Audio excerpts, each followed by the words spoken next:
Becoming You show with me, your host, Leah Rowling. Do you believe you are capable of choosing your future? Sometimes it takes just one person to believe in you, or you to believe in yourself. If you find yourself continuing to say, someday I will take better care of myself, only to continue living the same day over and over and over again, then you, my friend, are in the right place.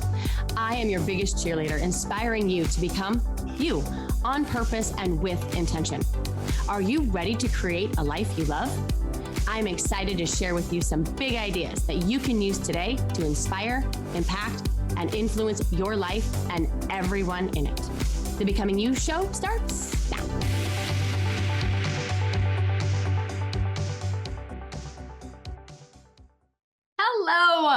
Hello, my friends. How are you? Guess what? It's my birthday. And I was thinking that I was just going to pre-record this one for you, as to not really do it on my birthday. And then I thought, heck no, I want to share with you what's on my mind this day, my birthday. And as I was thinking about what I wanted this podcast to be about and what this conversation was going to be about, I thought about this letter that I kind of wrote last week around the 50 things that I've learned so far along the way. And so I thought for this milestone birthday, we could reflect on the 50 life-changing, truly life-changing and life-saving truths that I've learned in what I like to call this first chapter of my life. These are some of the most invaluable lessons that truly have shaped my thinking, that have influenced how I show up in the world, that has guided me through both challenges and triumphs. These truths have truly been a gift to me, and I hope that they can be a gift to you as well. I am well aware that you may find some of them to be offensive. You may not like them. You may reject them altogether, and that is okay because they're mine. And I invite you to take the ones that you want to see how they play out in your world as you grow and we grow together into new versions and evolutions of ourselves. And the ones that you don't, you can completely discount. Now, I'm not suggesting that I'm going to get through all 50 because they're right here. I'm not suggesting that I'm going to get through all 50 today. And what I might do, if you're interested, is I might put them in like a document and, upload them to my socials or something like that. Or you know how to reach me, right? You can just email me and I will flip the rest of them to you. But I'm going to get through as many as I possibly can because, like I mentioned, these have been transformational in how I have gone from my 20s to my 30s to my 40s and now today, the very first day of my 50th year. And so as I was thinking about them, I went back to, college days and in my 20s and lessons that I learned. And these are in no particular order, not by decade, not by impact necessarily, but they're just ones that I was just, as I was writing, I just wrote. So without further ado, let's dive in. Okay. Being me has required a tremendous amount of authenticity. Being me has invited me to stop the people pleasing, to stop the pretending, right? Being true to myself is the foundation of my happiness. When I try to be too pleasing, when I try to be too perfect, when I try to pretend to keep peace for everybody else's benefit, I become bitter, not better. So this for me is a continued belief. It's a continued truth that I have to anchor to in order to believe that I don't need to be anybody different for anyone else. I need to be me for me. So that's the first one. The second one is glass half full. Always. I got this one from my mom. There is always a silver lining, always. And I effort to find that in myself. I effort to find the delicate condition in everyone else. This type of mentality really transforms, for me, challenges into opportunities. I use the adversity in my life, not as a liability, not like we were taught, but as an asset in my life to help me get stronger, to help me become smarter, to help me become a, a, a more valuable version of myself for myself. This isn't toxic positivity. It's accepting reality as it is and then inviting myself into the strength and the courage required to navigate it and invite my best self into it. Versus what happens when we don't do this is we deflect the blame and we become disempowered in the life is not fair game. It doesn't happen for me. Everybody has it better than I do. This isn't possible for me. That is not my type of thinking. I do not indulge in that type of thinking. I embrace all of it. I'm here for all of it. Bring it on. Let's go. Okay? So that's number 2. Number 3, what I appreciate appreciates. Gratitude is key. And I know you've heard this, and I know it can be like this worn out song, but daily gratitude practices enhance my perspective on life. Celebrating and integrating the wins is required, friends, to feel full in my days. Listen, life gives us plenty to be disenchanted by, okay? We also have a brain that is not on the lookout for the magic. It's not on the lookout for the beauty in the day. It's looking for danger. It's looking for all the ways things can go wrong, all the ways that your life could have, should have been different, all the ways that other people in your life could have, should have been different. Gratitude requires a level of consciousness that sees beyond all the shoulds, right? That sees beyond all of the brain's way of keeping you safe. I believe that this is the consciousness that is required to live a life that is full. Being honest, right? It's a lost art. And most of us would say that we're honest. I would say that as a people pleaser and a pretender, right? I would say that I was incredibly honest. But people pleasing and pretending is the opposite of being honest. We think that if we're truly honest, we think that in telling the truth, that that it's going to be mean, that it's going to come out mean. And what I'll offer to that is, oh, that's not honesty, right? That lacks discernment from judgment. The truth, honesty never hurts. It's always the kindest thing, right? And you've heard me share this so many times on every single conversation. Honesty looks like, hey, this is me being vulnerable in my truth. This is me and how I feel.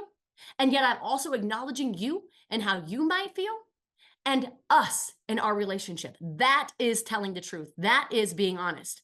What isn't honest is trying to be somebody that you're not in order to gain favor in hopes that maybe you can like yourself. That's not being honest.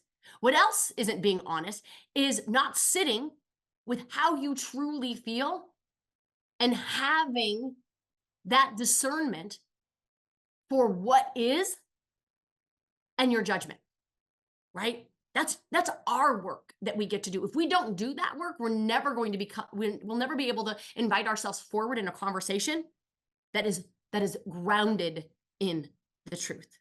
Okay? The next one, never stop learning, right? I truly believe that my life is my curriculum. That's why when I say adversity is an asset, I mean it. I believe, and you've heard me say this before, I believe that life is 50-50. Life is 50% awesome and it's 50% awful and it's 50% terrific and it's 50% terrible on purpose. Nothing has gone wrong. There is a balance to the universe. There's a balance of polarity. There is not good without bad. There is not ease without hard. And when we do not accept that, we double down on the bad, making it worse.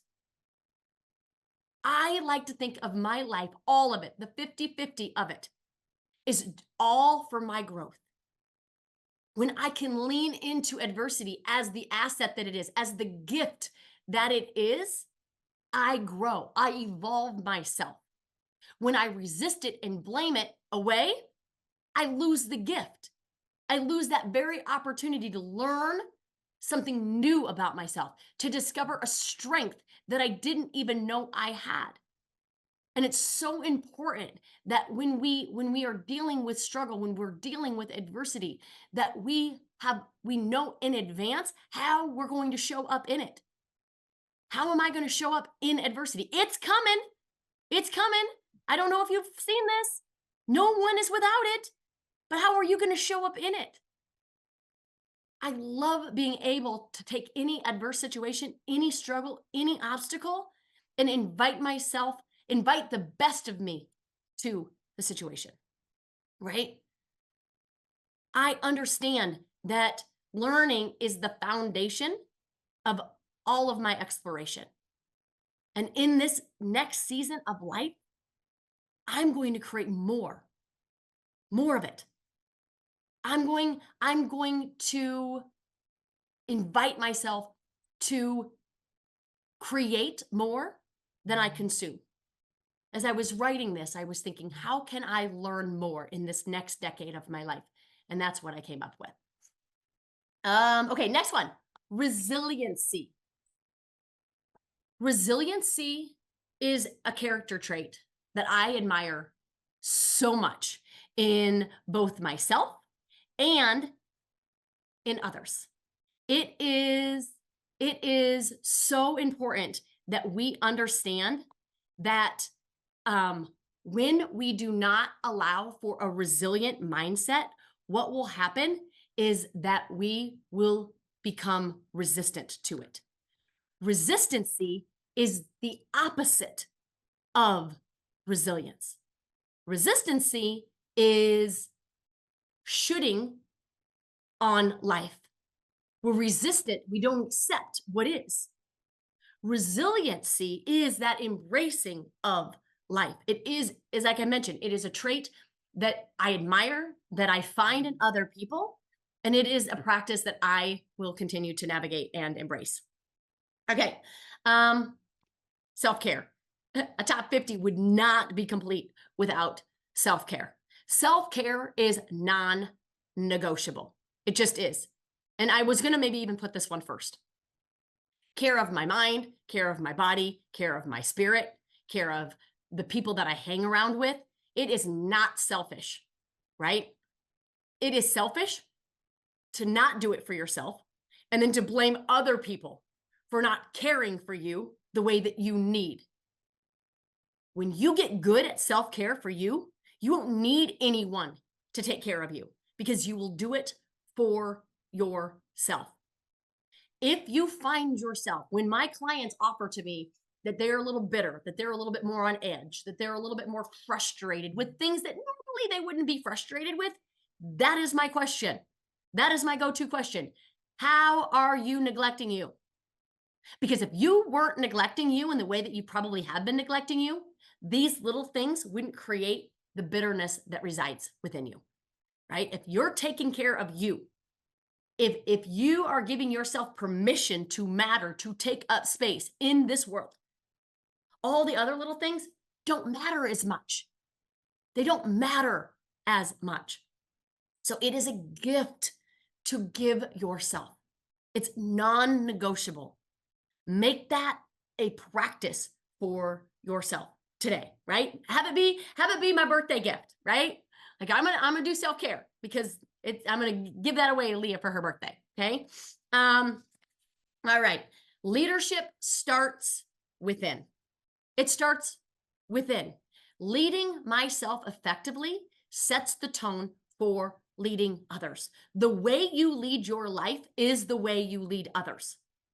I want you to pause and I want you to think about that. How are you leading your life? That is how you lead others. When we don't know this, right? We try to get our life back on track by trying to control others, by trying to manipulate others, by trying to get them to think a certain way, to feel a certain way, to show up in a certain way. It does not work. It is an exercise in futility, and it robs you of your uniqueness. Leading within allows you to tap into that innate wisdom, that innate strength, that innate knowing that too many of us dismiss, discount for everybody else's advice. And then we're so confused by the amount of information that we're getting that we even feel more behind.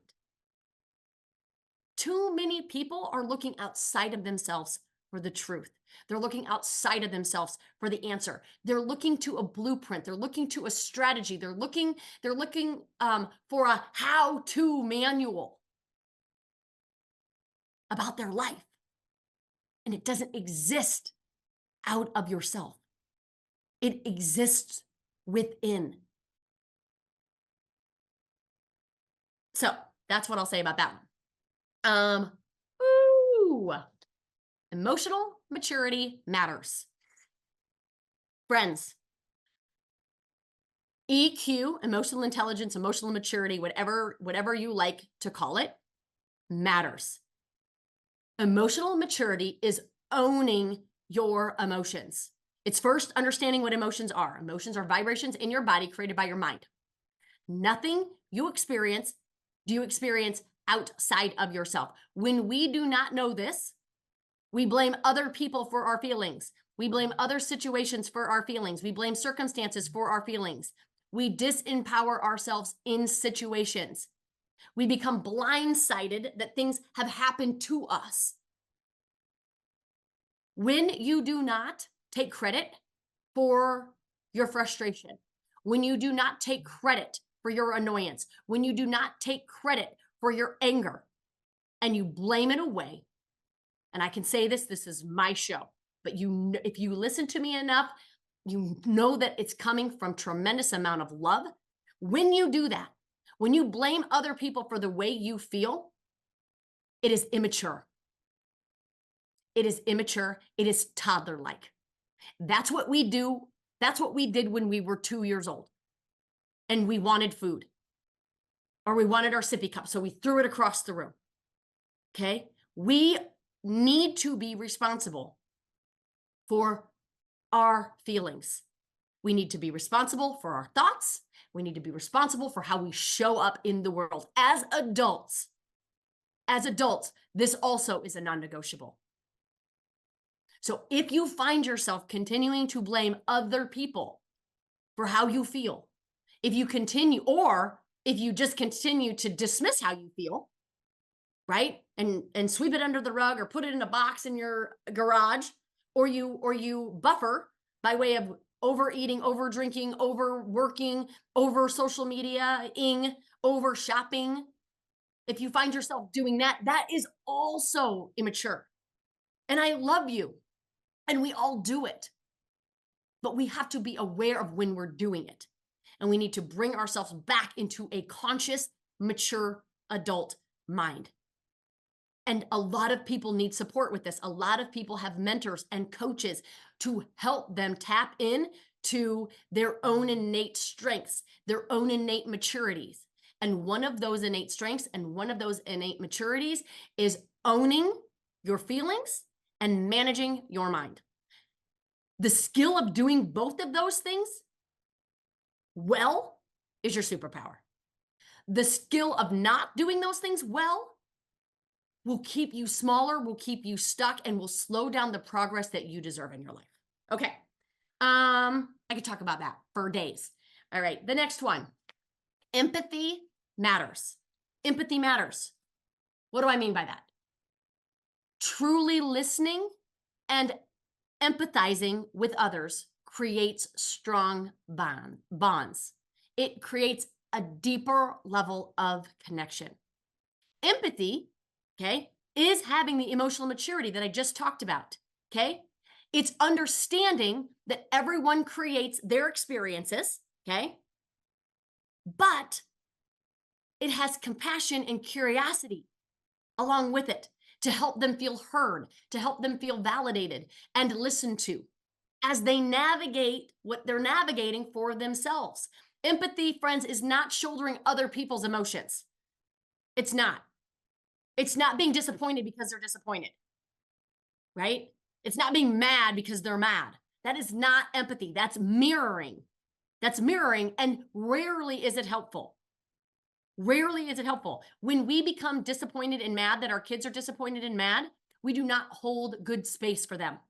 We do not hold good space for them to navigate the truth for themselves, because now guess what? Now they're worried that we are mad and disappointed. So sometimes, and I don't know if you've noticed this, when you are mirroring other people's emotions, whether it's sad or disappointed or upset or angry, and then you start being angry, sad, and upset, you think that because they no longer are mad or upset, that you are helping them. You're not helping them. Basically, what they just did is they just stopped feeling altogether so that you would stop feeling altogether. And now we've got two people that are not allowing each other to feel, not allowing the one person to hold space, and not giving the gift of allowing other people to feel whatever it is that they need to feel. Okay. Courage. Courage. Having courage to take risks daily. Okay. It is a daily practice. Inviting myself to step out of my comfort zone. Ooh, friends, this is a hard one for me. It's not something that my brain willingly has me do. Right. And as I was thinking about this, I'm like, where did I lose my courage? Because when you're little, when you're young, you have the courage to say what you want to say. You have the courage to do what you want to do, right? And some point in time, somebody made a comment, somebody had an opinion of you, somebody said that you were too loud, you talk too much, that, you should keep it to yourself, that nobody cares, and you listen to them. That's what came up for me. When I asked myself, I was writing all these truths out for myself. I was like, where did I lose my courage? And that'll be a podcast for another day. Actually, I'm going to write that down because otherwise I'll forget, because I got a lot of fun birthday things. Where did I lose my courage? Maybe you write that down. Where did you lose your courage? That's going to be a podcast. It might not be the next one, but it's going to be one, because I think it's really important, because when we can identify where we lost it, we can get it back. And I know exactly where I lost it. And I don't have time because I want to kind of keep running through these, but I lost it. And now I know what I need to do to get it back. And for me, it's not letting other people's opinions affect me. It's not letting myself see myself through the lens of other people's eyes. That's how I get it back. Okay. The next one, failing forward. Now, I know. People have said this and people use this, and yet, for me, it is the most empowering way for me to think about failing, because as a student, when you're in academia, okay, failing is not good, right? You don't want F's, right? And I really prided myself on getting A's, straight A's. I was a straight A student. So there was no tolerance for B's. There was no tolerance for C's, D's, and God forbid, there was no tolerance for F's. So for me, when people are like, no, failing's the way, failing, you should fail, you should fail, you should get good at failing, I had to reframe it. And this one I heard, and I don't know who said it, but they invited us to think about failing as failing forward, right? Each failure is a step towards success. You fail and you learn, right? You've also probably heard failing isn't failing, it's learning, right? All failure is just a learning opportunity, just like adversity. Every single negative emotion is an opportunity. It's an opportunity to learn. It's an opportunity to grow. It's an opportunity to, as I mentioned, become a more valuable person to yourself and then to others. So I am not interested in being scared to fail. I'm more interested in being scared not failing. I want to try to fail many, many times in my 50s. I want to fail way more in my 50s than I did collectively in my 20s, 30s, and 40s. I know that that's a weird goal. I know that most people don't have that goal on their vision board, but I do. I want to fail a crap ton more than I did in all my decades prior. I'm going to give you one more, because I want to end with this one. Living a purpose-driven life is knowing that I'm the purpose. I'm the purpose. For decades of my life, in my 20s, in my 30s, in my 40s, if you know my story, I sought my purpose outside of myself. I thought that if I was prettier, smarter, more athletic, that my dad would come back and he would want to be part of my life. And the mere fact that he didn't come back, the mere fact that he actually passed away one day before my 32nd birthday, I had to find worth within myself without having him coming back into my life to give me that. I am the purpose. You are the purpose. I exist. You exist, period. That is the purpose. The purpose is my life. And now I get to choose how I want to live it, how I want to show up for it.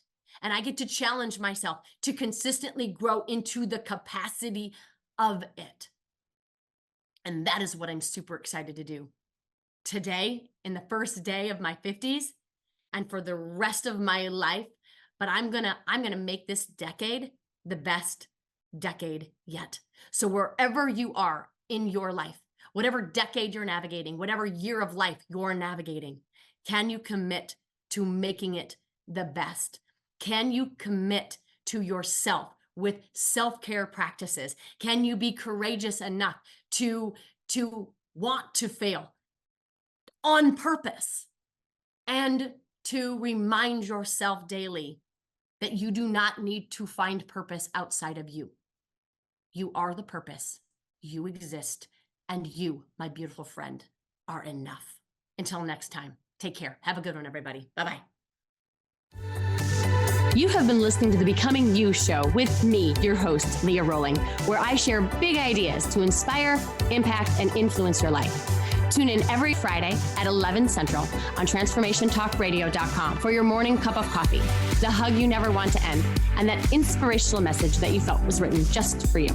Each show is inspiring you to become you with purpose and intention. For more information or to connect with me, visit www.leahrowling.com.